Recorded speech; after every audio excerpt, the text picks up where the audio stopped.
I'm going to show you how to now save your collage, and this is actually something you may want to do at the very beginning before you even get into creating too much. So I've already got pretty much this done, but I would recommend saving about every 5 minutes, and even when you first start, just give it a file name. So we'll do a file, and we'll do a save or a save as.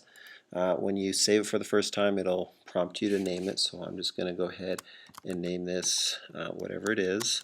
So just name it Max Collage, and then save it in a spot where you know where it's going. The other thing that's important is I would save the format just here as Photoshop. That will ensure that you have all these layers. So if I click Save, that will take a minute to save that. But if you accidentally mess something up, you can always come back and edit something. If I need to shift over an image, if I want to play with my fonts, whatever you want to do.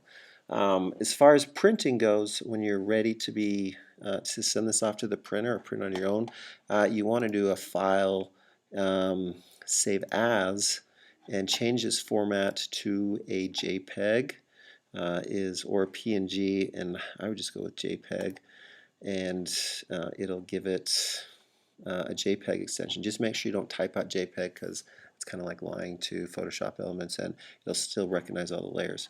But the reason why you want to save as JPEG, it'll compress it so it's all one layer, so it won't take forever to print on your printer. On this option, I'm going to bring this all the way up to high and then click OK.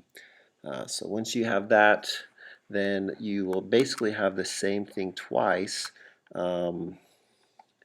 And so I can kind of show you, I have my collage here, and and then there's the one that's a JPEG. You'll notice the one with all the layers is quite a bit bigger, and this one's quite a bit smaller. And that one's great for print or emailing it to somebody.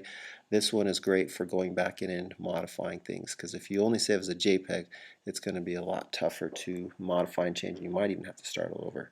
So those are the two formats, and if you know that you're completely done, you could eventually delete this one if you're worried about space, but you may want to hold on to it in case you want to change things up or use it as a template. And that's saving.